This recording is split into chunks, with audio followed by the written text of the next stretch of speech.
Alright guys, I got a quick dollar haul this week. Uh, just was sorting through some dollar bins downtown in Pittsburgh, and I found 4 issues that I wanted to add to the collection. Well, technically I think one for sure. We'll see. uh, Before we get to that, we gotta get to our two from the tomb.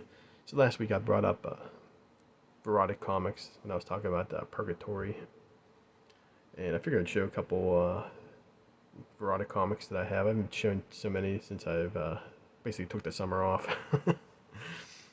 But yeah, I'm gonna do a whole Verotic video.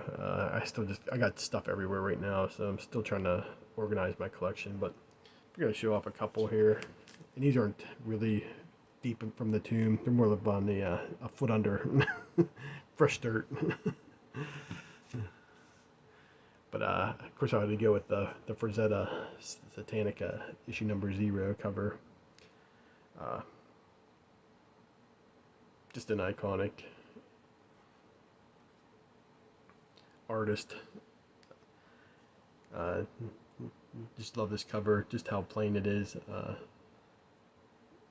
Reminds me of that one Vampirella cover with, I believe it's Gonzalez's Vampirella, where she has her arm out with the bat on it.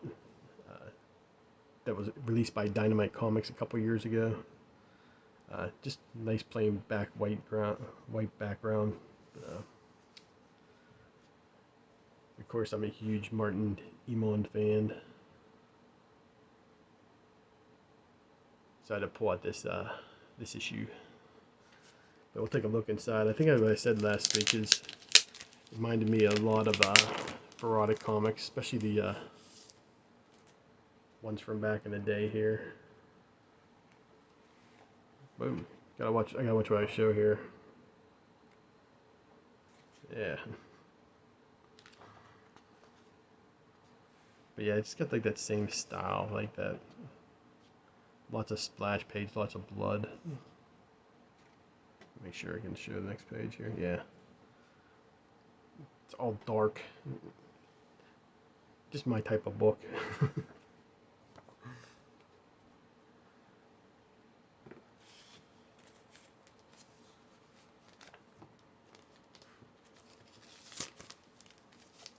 Yeah, but be on the lookout for that. My Verotic Comics collection will probably be called Verotic Comics Collection so far. I'm always working on it. I'm trying to get as much. Basically, I'm trying to get everything that Glenn worked on, Glenn Danzig. Um, Whether he did the art or the writing on it, and the same with Simon Bisley. But that's enough of that. Two from the tomb. One thing I found there was I picked up this for $1. It's Comics Values Monthly. I had this issue back in the day. I just got was that Graham Nolan did the art, it looks like, on here. Yeah, it's not Kelly Jones because they've been all the muscles have been all bulging out. But yeah, I just remember every time I see one of these Comics Values Monthly, it just takes me back to that time. I never used to buy the Overstreet price guide. To me, it was just way too much money when I could buy this for $4 every couple months, and it was sort of up to date. I don't know where the hell they got these prices. Sometimes pull them out of their hat, you know. But when we were trading back in the day, and I mean, people don't understand how big, or newer collectors might not understand how trading was. I mean, 12, 13, 14-year-old me, I mean, there was like usually 6 or 7 cats just trading, and somebody always either had this one or they had the what was it, the Overstreet price guide, but very few people had it. So this is basically the guide we went off of back in the day. Of course, it just had basically all mint prices. So if it was missing half the cover, people still use these prices. I mean, so it was a lot of big time arguments and stuff.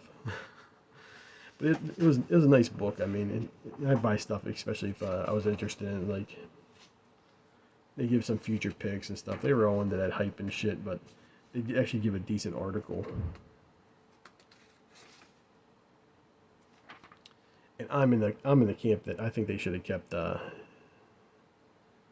Jean Paul Valley as Batman. Come up with a just they should have just kept him in. I mean, Bruce Wayne is great and stuff like that, but I think there was so much more story to tell. They got 50,000 freaking Batman titles. They could let one have.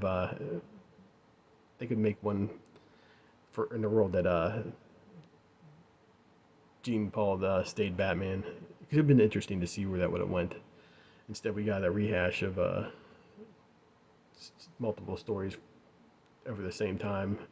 You know, we're going back and rehashing old stories now. I mean, this was a future one, so put me in the Gene Paul camp. That would they should have stayed Batman for at least for 100 issues or so. I mean, because it would have been interesting to see that fleshed out. I mean, I'm a Batman fan. I'm a Bruce Wayne fan, of course, but I think there was more story to tell. There would have been, you know, seeing how he would have dealt with those villains in the long run. You know, yeah, just been like snapping necks. You know.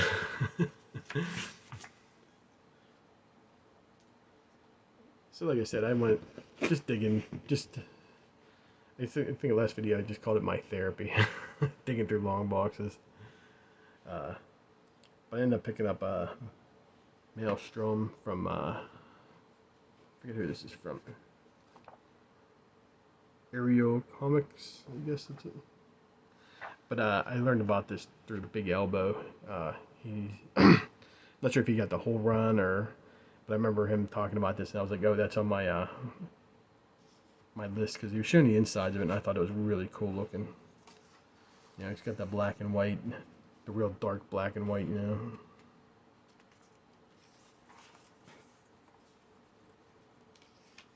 So this is issue 3. Of course, I'm jumping in right in the middle. And I don't know how long this goes on for, this whole series. This is the final issue or what? Let's see. There's a to be continued on the back here. Yeah, it looks like so. It obviously goes at least to issue 4. But for $1, I picked it up.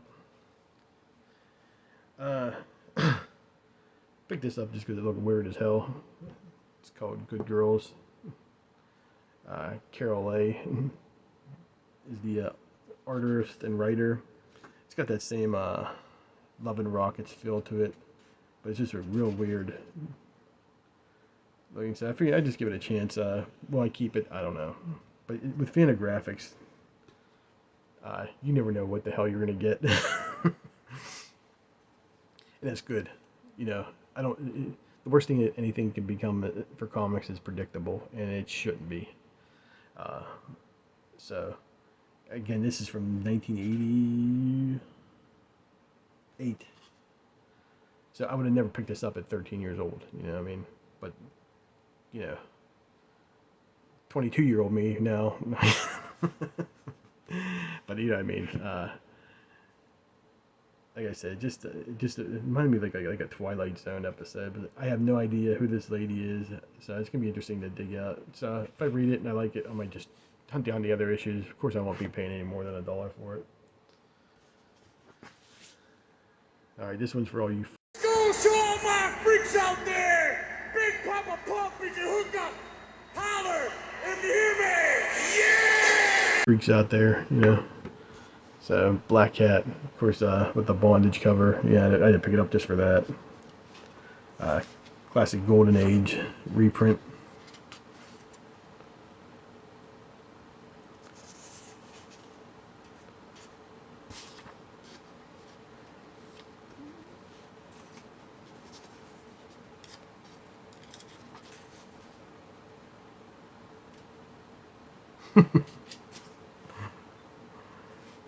These are just awesome. I like especially like the female characters from this era.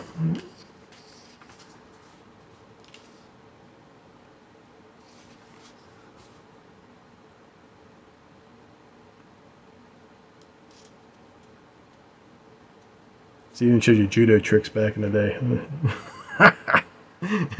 Chop them in the neck. Yeah, but this will be interesting to read. I might actually enjoy this actually more than I thought I was going to.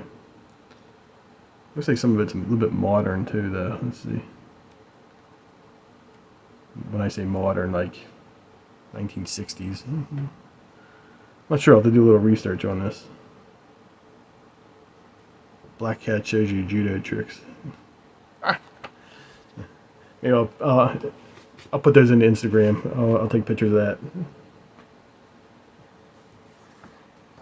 Last one was I finally found another Evil Ernie book, and I paid $1 for this one. So it's Evil Ernie Revenge issue number 4. So I need issue number 3 now. Now I'm just gonna wait for dollar bin diving to find it. But of course we got the great Stephen Hughes doing the art on this book.